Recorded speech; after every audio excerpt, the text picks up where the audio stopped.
मिनश्शैतानिर्रजीम बिस्मिल्लाहिर्रहमानिर्रहीम रब्बिश्रह ली सदरी वयस्सिर ली अमरी वहलुल उक़दतम मिन लिसानी यफ़क़हू क़ौली रब्बी ज़िदनी इल्मा आमीन या रब्बल आलमीन। अस्सलामु अलैकुम वरहमतुल्लाहि वबरकातुहू। कैसे हैं आप सब? मुझे उम्मीद है कि इंशाअल्लाह ताला सब ठीक होंगे, खैरियत से होंगे। हम अपने लेक्चर का आगाज़ करते हैं जिसमें जुज़ नंबर 2 है। ठीक है, इसका जो मौजू है ये हमारा पहला चैप्टर है, पहला सबक है कुरान मजीद सहीफ़ाए समाविया। कुरान मजीद के बहुत से नाम हैं, लेकिन आपके चैप्टर में, आपके सिलेबस में ख़ास तौर पर सहीफ़ाए समाविया क्या नाम इसमें दिया गया है। इसकी वजह क्या है? सबसे पहले समझ लेते हैं लफ्ज़ कुरान। कुरान अल्लाह ताला का कलाम है, इसी निस्बत से इसके लुग़वी मायने हैं अल्लाह का कलाम, यानी अल्लाह की तरफ से नाजिल करदा कलाम। इसके अल्फाज भी अल्लाह की तरफ से हैं और इसके मायने भी अल्लाह ही की तरफ से हैं। किसी इंसान ने इसको खुद नहीं बनाया, ना ही इसके अल्फाज खुद बनाए, बल्कि ये वो कलाम है जो अल्लाह ताला ने बराह रास्त हज़रत जिब्राईल अलैहिस्सलाम के ज़रिए नबी अकरम सल्लल्लाहु अलैहि वसल्लम पर उतारा। कुरान मजीद से पहले भी 3 किताबें नाजिल हुई।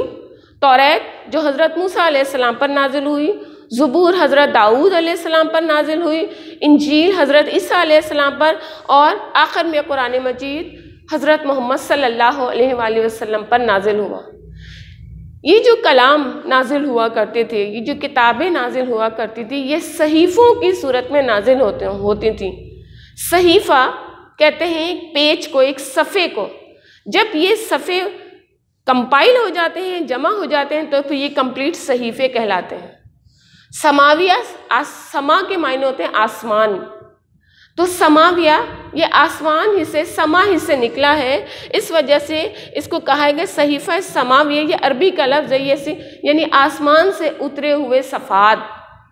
और ये सफ़ात कुरान मजीद के भी हैं, तौरात के भी, ज़बूर के भी और इंजील के भी।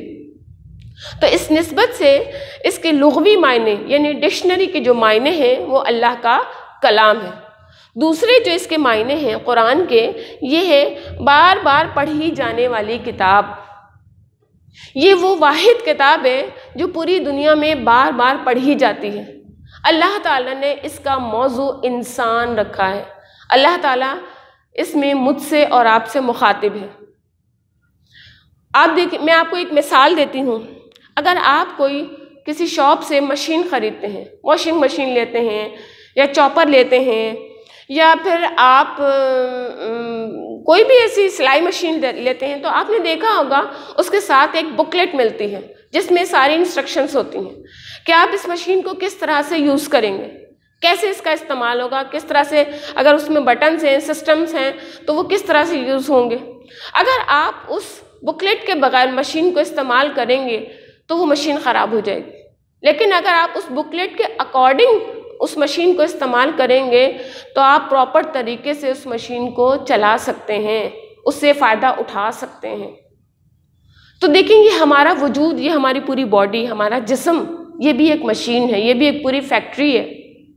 और ये खामोश फैक्ट्री जिसमें तमाम ऑर्गन्स खामोशी से काम करते हैं। तो ये इतनी बड़ी मशीन जब अल्लाह ताला ने इंसान की सूरत में बनाई, तो अल्लाह ताला ने उसके लिए एक बुकलेट भी रखी, और वो बुकलेट क्या है? कुरान पाक।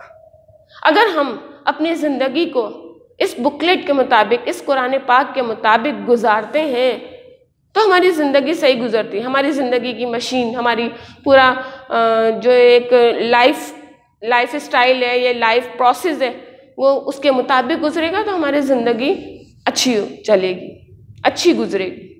लेकिन अगर हम उसके मुताबिक ज़िंदगी नहीं गुजारते, अपनी मर्ज़ी से गुजारते हैं, जैसा कि हम दूसरी से वो मशीनरी जो है वो इस्तेमाल करते हैं अपनी मर्ज़ी से, वो ख़राब हो जाती है। इसी तरह अगर हम अपनी ज़िंदगी अपनी मर्ज़ी से गुजारेंगे तो मे भी हम बहुत नुकसान उठाएं, क्योंकि हमें नहीं पता क्या चीज़ सही है, क्या गलत है, क्या चीज़ हराम है, क्या हलाल है, क्या जायज़ है और क्या नाजायज़ है। लिहाजा हमें अल्लाह ताला ने इस कुरान पाक के ज़रिए बता दिया कि क्या हमें करना है और क्या नहीं करना।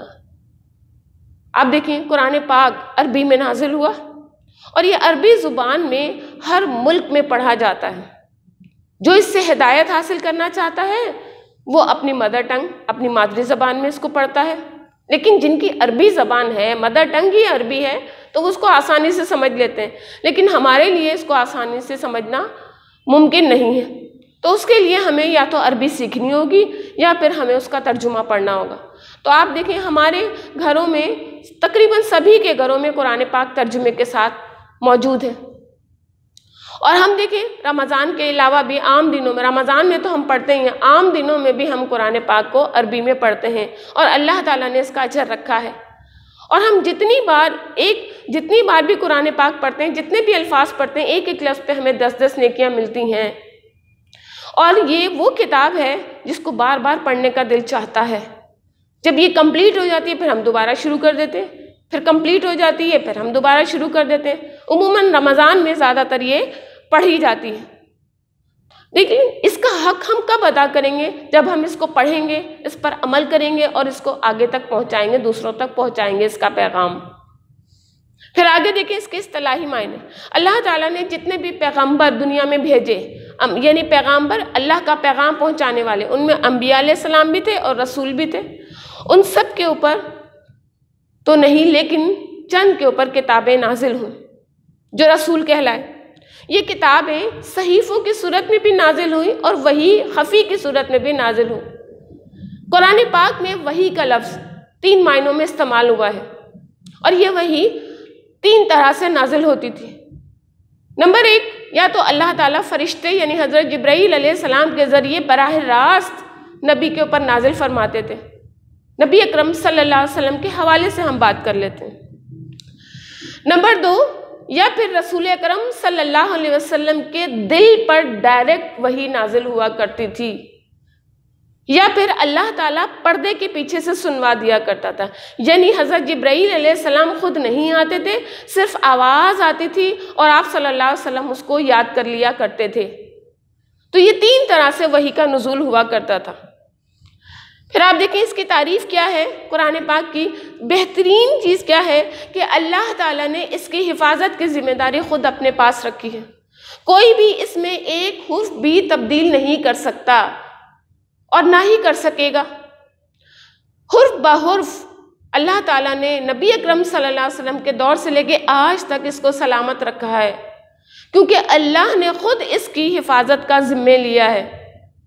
जो शख्स भी इसमें तब्दीली करने की कोशिश करता है उसकी उस गलती को फ़ौरन पकड़ लिया जाता है। लिहाजा ये कुरान पाक का मौजज़ा है कि अल्लाह ने इसकी हिफाजत खुद अपने ज़िम्मे ली है, किसी इंसान के ज़िम्मे नहीं रखी। फिर ये अल्लाह ताला का आखिरी कलाम है। इससे पहले जो अल्लाह ताला के कलाम नाजिल हुए, तौरात, ज़बूर, इंजील, उसमें लोगों ने अपनी तरफ से तब्दीली कर ली थी, लेकिन कुरान पाक में कोई तब्दीली नहीं कर सकता। ये वो किताब है जो क़यामत तक के लोगों के लिए काबिल अमल है और क़यामत तक के लोगों के लिए ओपन इन्विटेशन है, जो जी चाहे इस पर अमल कर सकता है।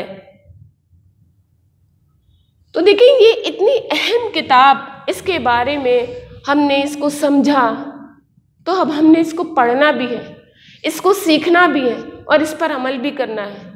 ये वो किताब नहीं है कि जिसको हम गलाफ़ों में बंद करके और अलमारियों की शेल्फ़ों पर सजा दें या दुल्हन के सर से गुजार दें जब वो रुखसत होने लगे।